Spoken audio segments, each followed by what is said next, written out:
بسم الله الرحمن الرحيم الحمد لله رب العالمين والصلاة والسلام على سيد الأنبياء والمرسلين نبينا محمد وعلى آله وصحبه أجمعين أما بعد.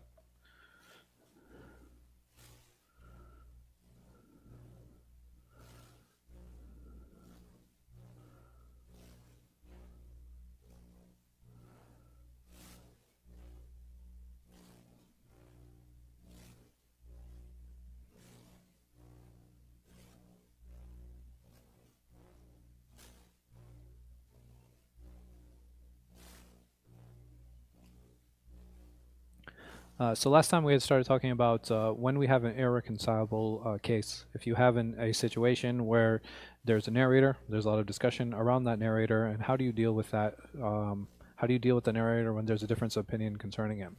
And we said that there are three major steps. What were those steps? There's three major steps that we take.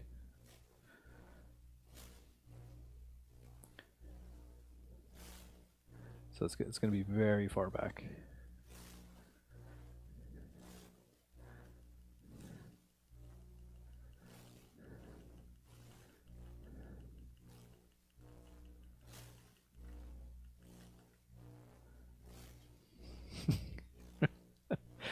So firstly, the first thing that we need to do is when we have a difference of opinion over a narrator is determining, okay, is the difference of opinion concerning that narrator actual? Right? Is it a real difference of opinion, or is it something that's perceived?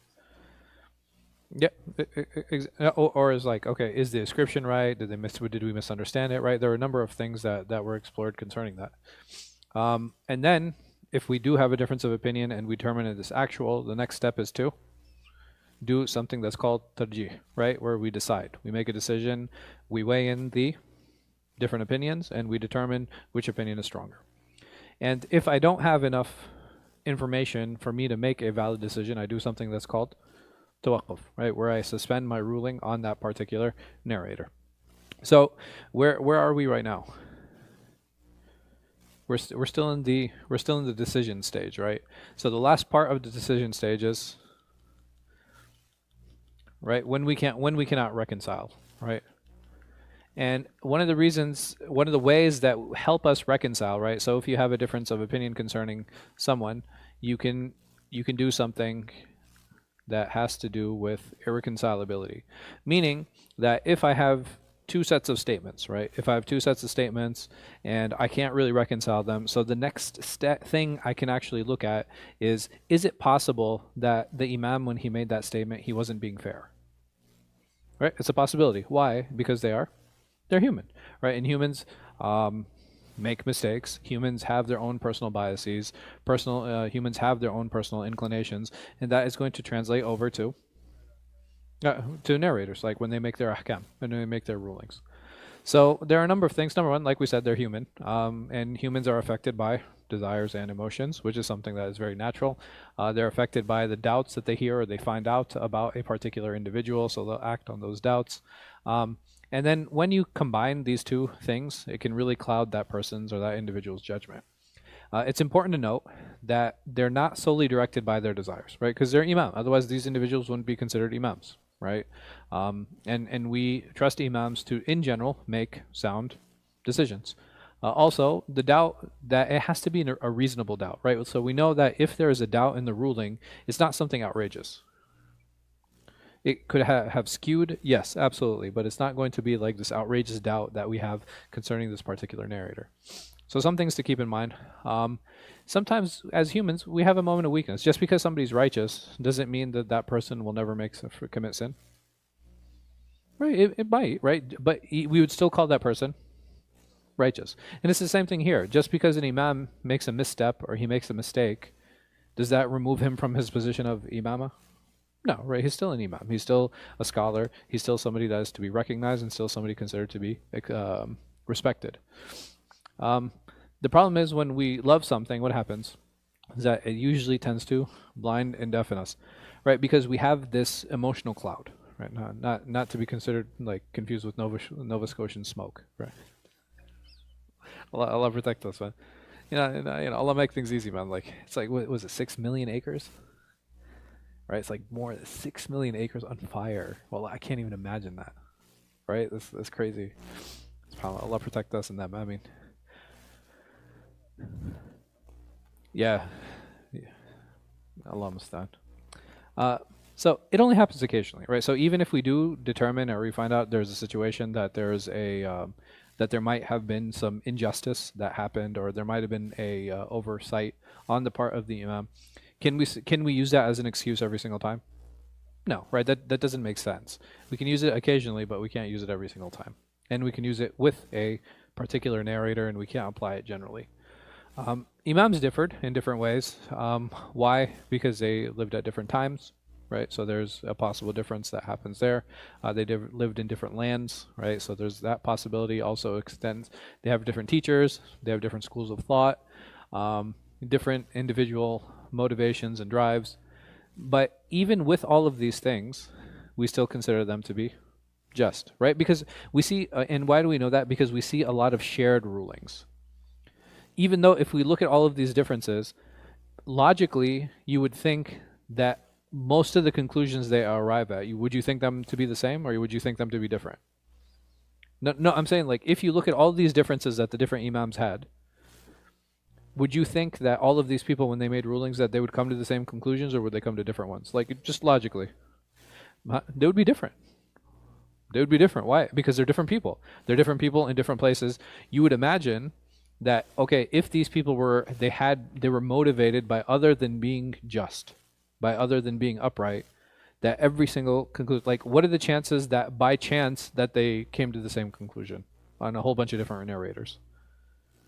Are the chances high or low? They're very low, right? They're very low. If you have all of these people, so if I took, for example, and I said, hey, what do you guys think about the color blue? And I sat down, how many opinions would I get?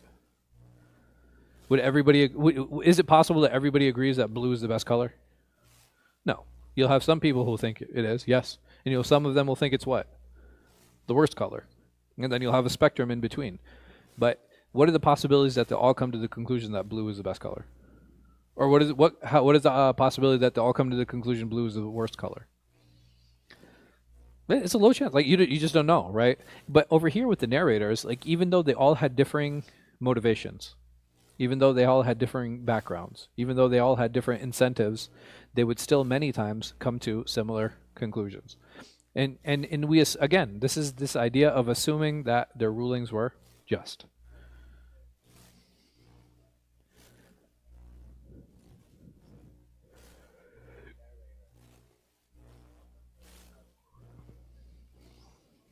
Sure.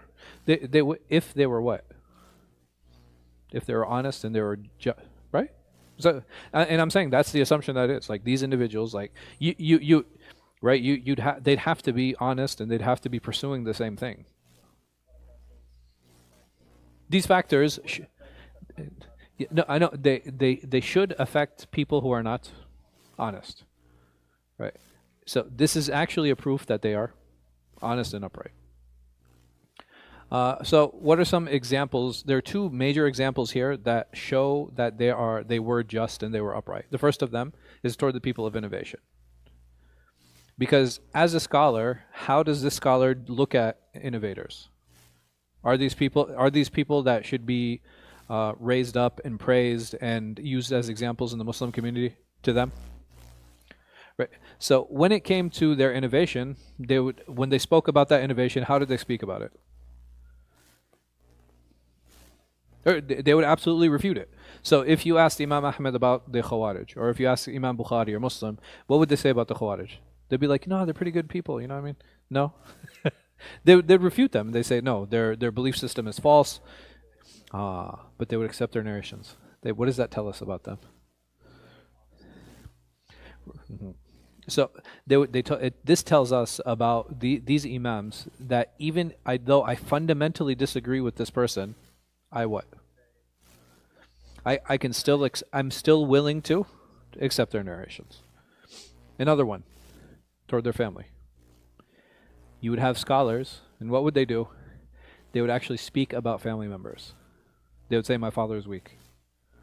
Or they would say, my son is a liar. Even though, as as an individual, what do we want to do for those close relations? Right, we naturally want to protect them. But for them, they were so just and they were so upright and they were so honest that they still would criticize them.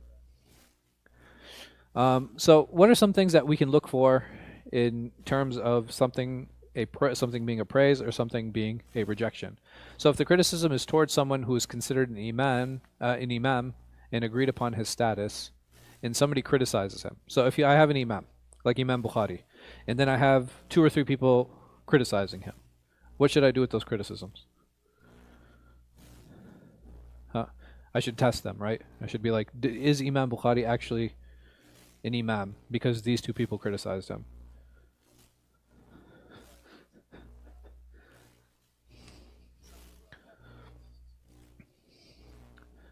I have a so here, I'm saying 2. How many imams are there? There's just 2 imams? And then we... like, they're like... so like hadith critics, if I have dozens, right? I have dozens of hadith critics. And what do most of them say about Imam Bukhari? They praise him, his hifz, his amana, his religiosity. All of them are talking good. And then I have 2 people who criticize him. They say he's weak. I have to investigate, right? Huh? Okay, I have to give them the benefit of the doubt. Okay. Okay. Abdullah, what do you think? Should I give them the time of day? Should I even bother investigating?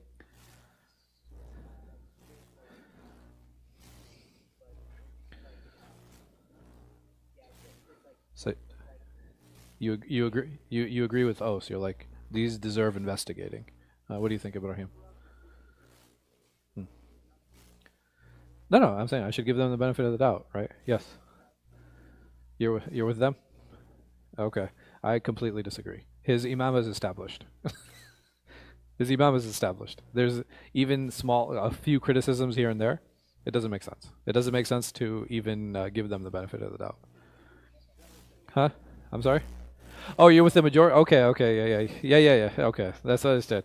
Yeah. No, I mean, because the thing is, like, if I have dozens of scholars saying, he's praiseworthy, and he's just like 1 or 2 out of them, it doesn't matter who they are. That would be it would be rejected.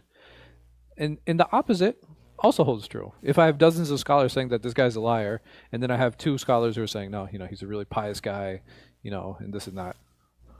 Right? Again, it's like you would not give them you'd be like, oh, I need to be objective and all this. Yeah. Right. You already disproved from stage 1. Like when you have an overwhelming group of people who are speaking so positively about him, and people who are probably even closer. So what are some secondary signs? So these are some major things that we would. This is what at these 2 things are examples of where you wouldn't accept the opposing view, like initially. You wouldn't even bother with it. You wouldn't waste your time. What are some secondary signs I would look for? So if I have multiple praises of someone and then I have an individual criticism, possibility. This you might want to give a little bit more credence to. Just a little bit more. The first one is rejected. The second stage, you want to give a little bit more credence, or the opposite, right? So if you have an individual praise in front of multiple criticisms. These are secondary signs, but these are not going to be as strong as the first situation. And like I said, these themselves are not enough to say that this critic was particularly unjust, because at the end of the day, there are 2 possibilities. There's a personal ijtihad that an individual makes and a personal conclusion that they come to. And the second possibility is that he made a mistake. So what are some strong supporting evidences that we will look for? So if there is something in the relationship or something about the person that we know might affect the ruling on that individual. So for example, if we know them to be personal enemies, right? If we know they had beef with each other, is that a reason for me? Would I utilize that? That's a red flag, right? I might be like, okay, I might have to doubt this ruling here. Another reason, a different polemic school, like, oh, he's Ash'ari or he's Maturidi or he's, So because there's from different polemic schools, is there a chance that will influence my ruling? Yes, there is. Different juristic school, like he's Shafi and I'm Hanafi, Also, this also applies. Having good judgment of others. So what does this mean? Meaning that I'm overly, I look for excuses to what? To accept. This is the opposite, right? So the first three, these are excuses to what? To reject. This last one is actually the opposite. This is an excuse to, oh, we should assume good about all Muslims. Does that work in narration? No. Is it okay in general? Yeah, sure. Right. I can assume good about Muslims. But when it comes to narration, this is not what I want to start with. So anytime there's an exaggerated praise of someone, right? So again, it's a red flag, right? It's a red flag. Like, he is like, he's the Imam of the era, and he's like amazing, and like he's memorized this, and he's done that, and blah blah blah. And like you're like, yeah, I don't know how realistic, that actually is. Like, can it apply to specific individuals? Like, sure, but this person who's not known to be a major Imam, like you're almost describing him as if he was an Imam. And there are other supporting evidences that we can definitely look at just to help us come to the conclusion to assume that particular Imam was mistaken in his specific ruling. Taib. Now, if I don't have enough supporting evidence, I might feel that the Imam was being unjust, but I don't have enough evidence to prove either way. So what am I going to do? So it's always the safe assumption. The safe assumption is to assume that the critic was being just. Right? Because what did we say? We said the rule is that when an Imam makes a ruling, is that he is what? Do we assume he's being fair or unfair? Now, by default, he's what? By default, we assume he's being fair. Right? By default, we assume he's being fair. So at that point, if I can't tell if he's being unfair or not, I'm going to... Because remember, we're talking about here, I can't tell. Right, so I would assume he's being fair, absolutely. And this doesn't mean, even if I assume that Imam is being fair, do I need to take his ruling? No, it's not necessary. Like, I don't have to follow it. I have to look, I'm going to weigh in everything, but when it comes to this particular Imam, it's not necessary that I agree with his ruling. And there's a very famous statement of Imam al-Dhahabi. He says, "Kalam al-aqran yutwa wa la yurwa." So basically he says that when you have peers speaking about each other, then their speech is to be rejected, and it shouldn't be narrated. Sure. So here, the critique of peers is rejected, not narrated. Meaning that if you have two peers criticizing each other, I shouldn't what? I should reject it. Why? Well, okay. I mean, that can be part of it. So why do you think he said this, though?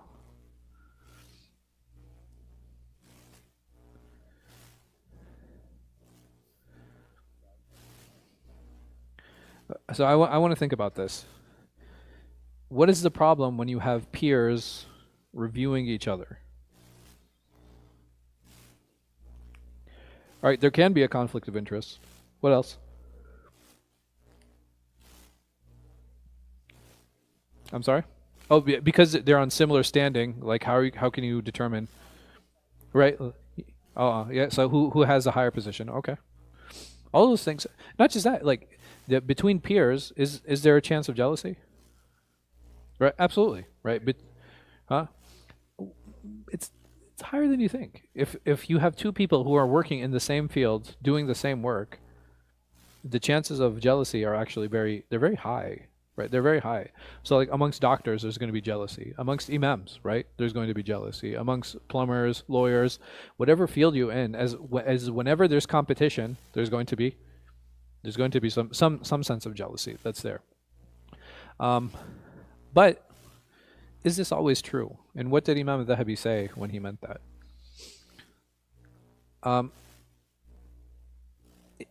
It's not always true, right? So the thing is, it's a possibility, right? There's a chance that it exists, but at the end of the day, how can I learn about a narrator except if I don't ask who? No, if I don't ask his peers, right? How, can I find out about someone like 300 years ago? I can, but who am I going to talk to?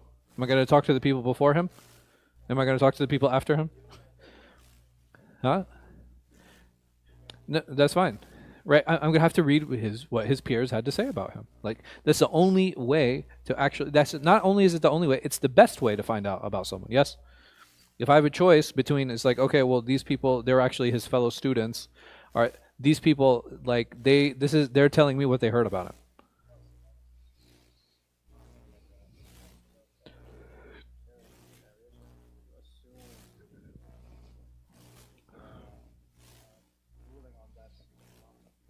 Sure, like we said before, like we assume that they're being fair, right? They're being honest and fair. When would that apply? Yeah. So if I said, hey, this critique between peers is not something that should be narrated. When would that apply? Hmm.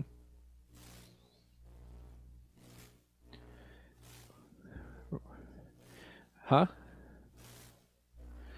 Yeah.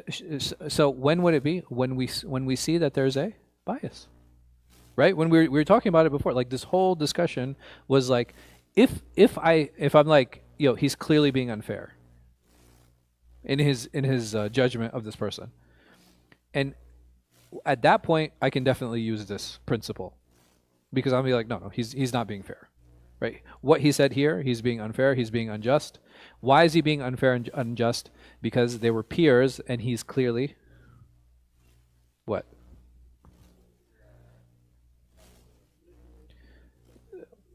Okay, why? What do we call that? Jealousy, right? Like he's clearly jealous.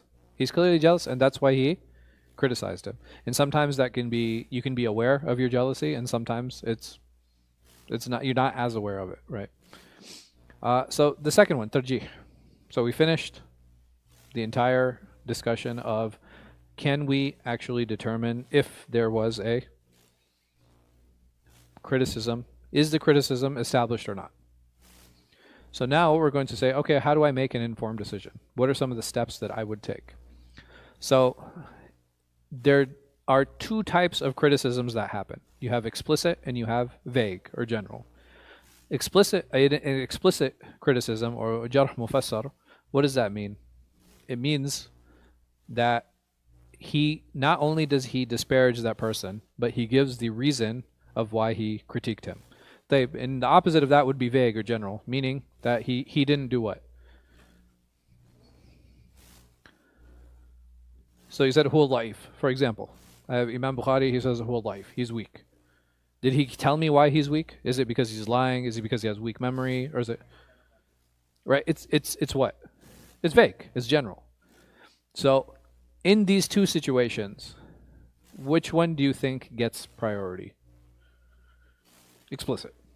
In general, the explicit criticism will get priority. Except when it's done unjustly, or if it's clearly that's unjust. What is the second reason that it could happen? That the imam made a mistake. So we're gonna revolve. This is going to actually come up and repeat itself a lot. If the imam is being unfair, or he made a mistake, and how do I determine that? Now I have to look at secondary proofs, and I have to look at secondary sources, and I have to look at secondary evidences. I have to research, right? I have to research and to help me determine on whether that was founded or it was not. And what are some of the things that we look at? We can look at a number of things, like in terms of the status of the imam, who are some of the students, what did they say, when did they say this, the number of scholars that have spoken about this individual, right? So there's a lot of supporting evidence that's there. A general critique is always given preference over praise. So over here, there are two types. So we said there's explicit and there's general or vague. But in vague, if I have one who says that he's thiqah and another one that says he's da'if, for example, So one said that he's good and one said that he's weak. Which one gets preference? The good or the weak? The good gets preference? Huh?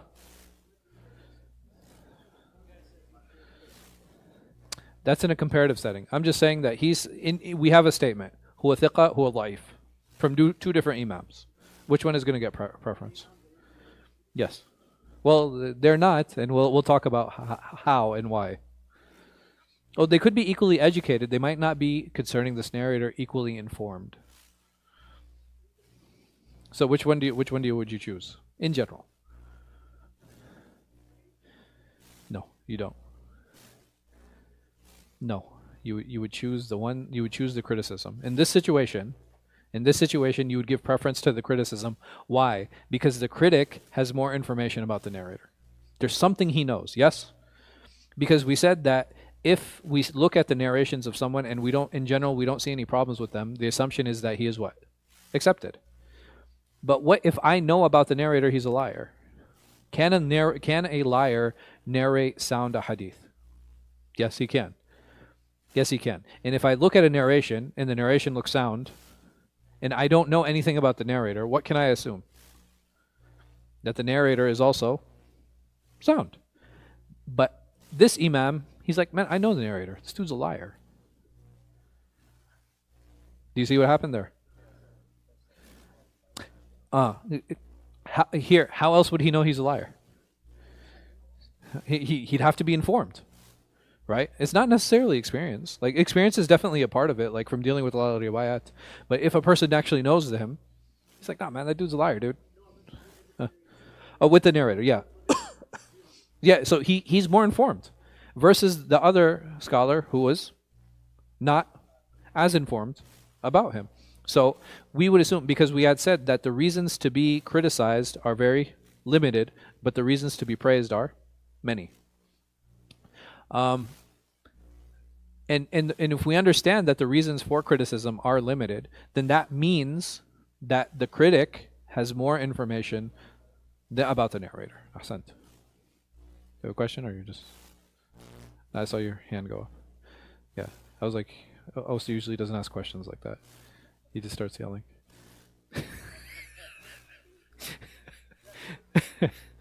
So over here, Khatib Baghdadi, he says in his Kifaya, acting on the statement of a critic is not an accusation of the one praising because the critic has more information.